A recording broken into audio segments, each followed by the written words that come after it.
Have you ever wondered what it's like to be a shadow in someone else's life, seeing everything but remaining invisible? I was that shadow for 3 years, hiding behind the polished mask of Senator James Caldwell, a man whose words could shape destinies and whose secrets nearly destroyed me. My story began in the spring of 2022 at a fundraiser in Georgetown. I was 29, a journalist with a knack for unearthing stories others feared to touch. My editor at the Capitol Pulse sent me to cover the event, a glitzy affair where Washington's elite sipped overpriced champagne and pretended to care about the planet. James was the keynote speaker, his voice smooth as bourbon, his smile disarming. He spoke of unity, progress, a future where no one was left behind. I believed him. Everyone did. I didn't expect him to notice me. I was just another face in the crowd, scribbling notes in a corner while the room hung on his every word. But after his speech, he found me by the bar, his blue eyes locking onto mine, as if I were the only person in the room. "You're Evelyn Harper," he said. Not a question, but a statement. "I've read your work. You don't pull punches." I laughed, caught off guard. That's a polite way of saying I make enemies. He smiled,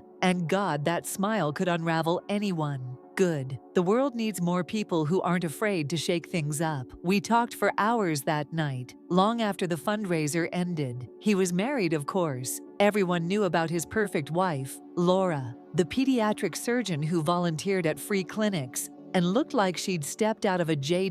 Crew catalog. But he didn't mention her, and I didn't ask. We talked about everything else: politics, art, how DC chews up idealists and spits them out. As we parted, he slipped his personal number into my hand and whispered, "Call me." I should have thrown it away. I knew better, but I didn't. Our first meeting was at a discreet cafe in Adams Morgan, far from the prying eyes of Capitol Hill. He was careful, always careful. But I wasn't. I was reckless, intoxicated by the fact that someone like him wanted me. He was 42, powerful, charismatic, and married. Everything screamed danger. But when he looked at me, I felt seen in a way I never had before. He told me he was unhappy, that his marriage was a facade held together for his career. He said he'd never felt this way about anyone, that I was special, and I believed him because I wanted to. For 3 years, we lived in stolen moments, late-night calls, secret weekends in Baltimore or Richmond, hotel rooms booked under fake names. Once, in Baltimore, I found a photograph in his briefcase, not of Laura, but of a young woman I didn't recognize. When I asked who she was, he snatched the photo away and muttered something about an old acquaintance.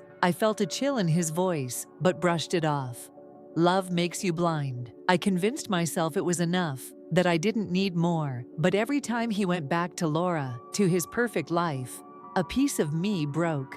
I began to hate the woman I saw in the mirror, the one who'd settled for being a secret. There was another moment that should have raised red flags.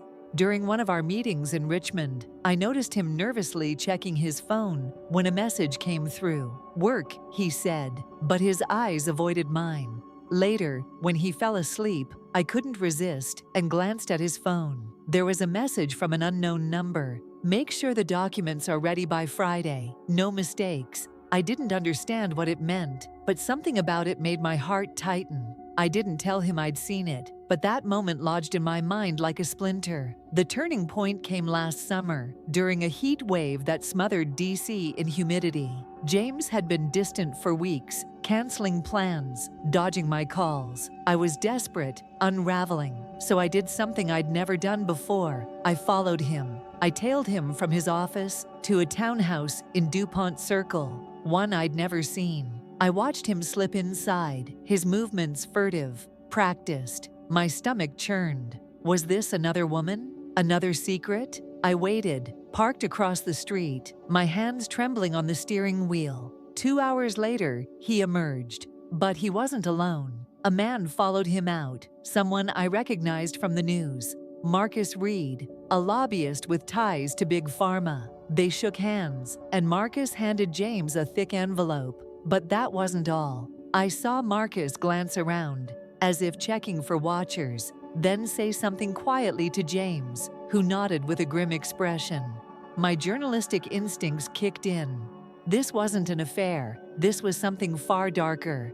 The next month, I dug deeper than ever before. I used every contact, every trick I'd learned as a reporter. I reached out to a hacker known in journalistic circles only as Shadow, who helped me access James's encrypted emails. What I found was a web of corruption, stretching from Capitol Hill to corporate boardrooms. James wasn't just taking bribes. He was orchestrating a scheme to push through legislation that would gut regulations on opioid manufacturers. Millions of dollars were changing hands, and James was at the center, his clean image a perfect cover. But there was another compromising moment I uncovered. In recordings obtained from a source inside Marcus's firm, I found audio of James threatening another senator who refused to support the bill. "You know what I can do to your career," he said in a cold, unrecognizable voice. "Don't make me go there." This wasn't the man I knew, not the one who whispered words of love to me. This was a predator, ready to destroy anyone in his way. I was torn.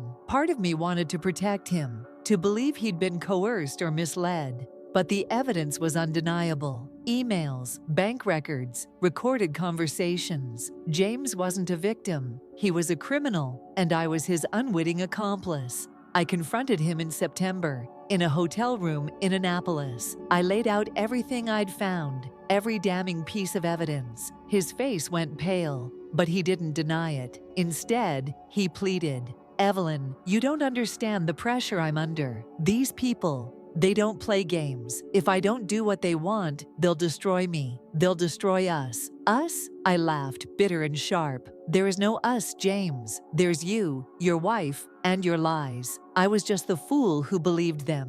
He reached for me, but I pulled away. "I love you," he said, his voice breaking. "I'll leave Laura. We can start over. Just don't do this." But then his tone shifted, turning menacing. "If you publish this, you'll regret it. I can make sure you never work in this town again." That threat was the final straw. I realized he'd never loved me. I was just a convenient tool, useful as long as I stayed compliant. I published the story in October. The Capitol Pulse ran it on the front page. Senators' secret deals, corruption at the heart of D.C. The fallout was immediate. James resigned within a week, his career in ruins. The Justice Department launched an investigation, and Marcus Reed's firm collapsed under the weight of lawsuits. Laura filed for divorce, her face splashed across tabloids as the betrayed wife. And me, I became the villain in some circles, the mistress who brought down a senator. My name was dragged through the mud, my motives questioned. Some even sent me threats, calling me a traitor. But I didn't care. I'd told the truth, and that was enough. Or so I thought. 3 months later, I got a call from an unknown number. It was Laura. I braced myself for anger, for accusations, but her voice was calm, almost kind. "Evelyn, I need to see you, please." We met at a park in Arlington, far from the chaos of D.C. She looked different, thinner, her eyes shadowed with exhaustion. "I owe you an apology," she said before I could speak. "I blamed you for everything, but I was wrong. James lied to me too, for years." She revealed that she'd found a file at home with documents confirming his ties to Marcus long before my story broke. She knew he was lying, but was too afraid to lose the life she'd so carefully built. "I hated you," she admitted, "but now I'm grateful. You gave me a chance to break free." I didn't know what to say. I'd spent so long hating her, envying her, that I hadn't considered she might be a victim too. "You don't owe me anything," I said finally. "I'm the one who—" "No," she interrupted. "You did what I couldn't. You exposed him. You stopped him from hurting more people. We talked for hours, two women bound by the same man's betrayal." She told me about the years she'd spent ignoring his late nights, his excuses, because she wanted to believe in the life they'd built. I told her about the guilt, the shame of being the other woman, about how his threat in Annapolis spurred me to act.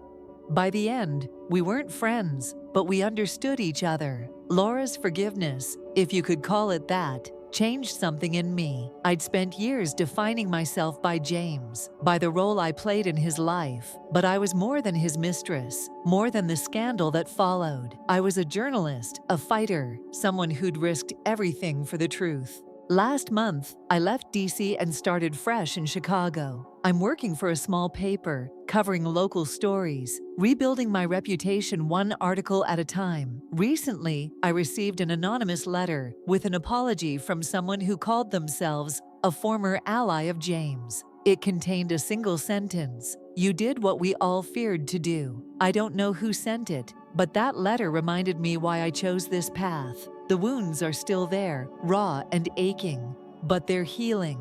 I don't know what the future holds, but for the first time in years, I'm not afraid to find out. If Evelyn's story of exposing a senator's lies and reclaiming her truth left you breathless or cheering her courage, give this video a big thumbs up. And if you haven't already, hit that subscribe button so you don't miss the next gripping tale of love, betrayal, or incredible twists of fate. Now, I want to hear from you in the comments. Have you ever faced a situation where you had to confront lies or betrayal like Evelyn did? Or maybe you have a story about standing up for yourself when everything was stacked against you? Share your thoughts below. Let's get the conversation started. Thanks for watching, and I'll see you in the next one.